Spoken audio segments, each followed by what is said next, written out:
జాతీయ స్థాయిలో అంతర్జాతీయ స్థాయిలో నిలబెట్టినటువంటి ఘనత కేసీఆర్ గారికి దక్కితే ఆనాడు కాంగ్రెస్ పార్టీ మరింత మేలైన ప్రభుత్వం ఇవ్వడం జరుగుతుందనేటువంటి ఒక భావన ఆశల పల్లకిలో ప్రజానీకాన్ని ఊరిగింపచేయడంతో సరే మార్పు చేయడం జరిగింది. ఏ మార్పు అయినా కానీ మంచి కోసం దాకా కానీ జరిగిందేంటి? తిరోగమన చర్యగా మీరు కేసీఆర్ గారి కంటే మెరుగైన పాలన ఇస్తామని చెప్పని మీరు పేర్కొన్నారు.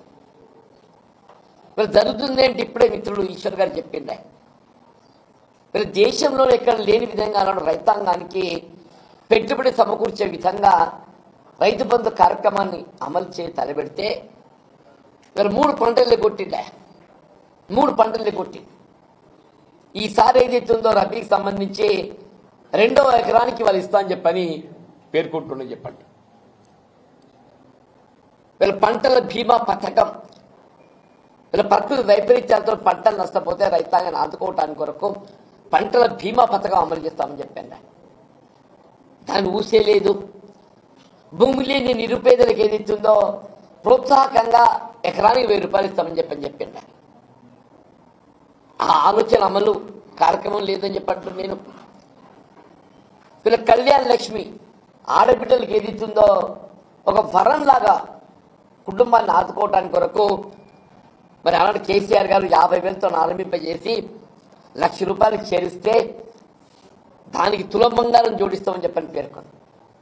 తులం బంగారం కాదు కదా, అసలు ఇచ్చే 1,00,000 రూపాయలు కూడా ఏదైతుందో పెళ్లి నాటి ఇవ్వాల్సినటువంటి 1,00,000 రూపాయలు వీళ్ళ ప్రసూతి నాడు ఇచ్చే పరిస్థితి ఎదురవుతుందని చెప్పండి. ఆ ప్రసూతి కూడా అందడం లేదు చెప్పండి. ప్రసూతి సహాయం కేసీఆర్ కిట్ నీకు నిజంగా కేసీఆర్ గారి పేరట అమలవుతున్న కార్యక్రమం నీకు నచ్చకుంటే ఇందిరమ్మ పేరు పెట్టు కానీ పథకం నిలిపేయడం ఏంటే నాకు అర్థం కాదని చెప్పంటే నేను. వీళ్ళు గురుకుల ఆశ్రమ పాఠశాలలు వీళ్ళు అల్పసంఖ్యాక వర్గాలకు కానీ బలహీన వర్గాలకు కానీ ఎస్సీ ఎస్టీలకు కానీ వీళ్ళ కేసీఆర్ గారు ఏదైతుందో విద్య యొక్క ప్రాధాన్యతను గుర్తించి అందరికీ ఉచితంగా విద్యా బోధన సౌకర్యాలు కల్పింప చేయాలని చెప్పని వీళ్ళు గురుకుల ఆశ్రమ పాఠశాలలు ఏర్పాటు చేస్తే వాటిని నిర్వీర్యం చేసే విధంగా మీరు మౌలిక సదుపాయాల కల్పన లేదు, శాశ్వత భవనాల సదుపాయాల కల్పన లేదు, ఫీజు రియంబర్స్మెంట్ అని చెప్పి అంటున్నాను. 10,000 కోట్లు ఇలా పెండింగ్ బకాయిలు.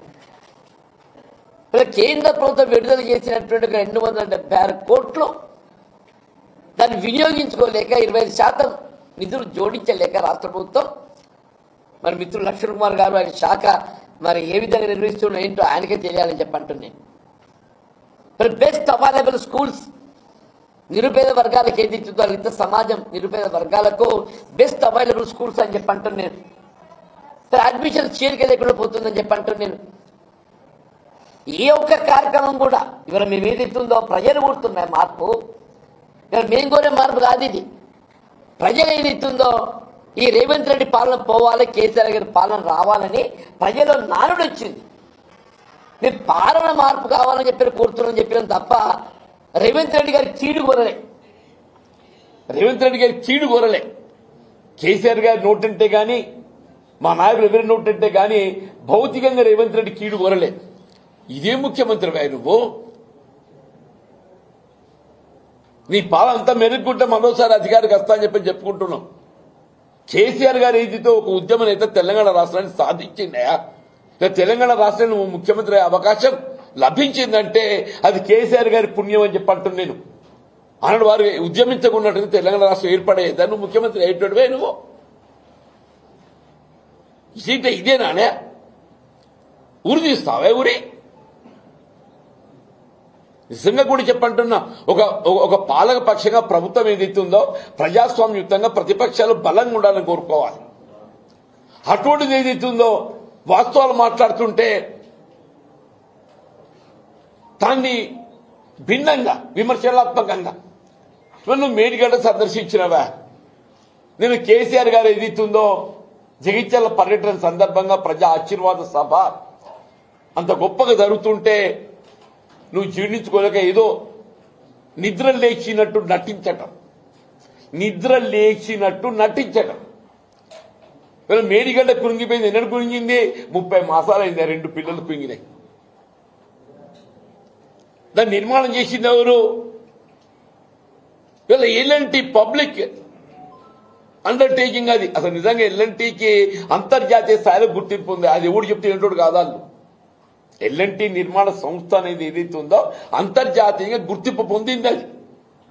అది ఎవరి సలహాలు సూచన చేస్తే అది తప్పులు చేసేటువంటి సంస్థ కాదు. అది సరే, పిల్లలు కుంగినాయి, దురదృష్టం. అది అవి మరమ్మతు చేసుకుంటూ 400 కోట్లు అవుతాయి. ఎక్కువ మరమ్మతు చేసుకుంటూ 400 కోట్లు అవుతాయి.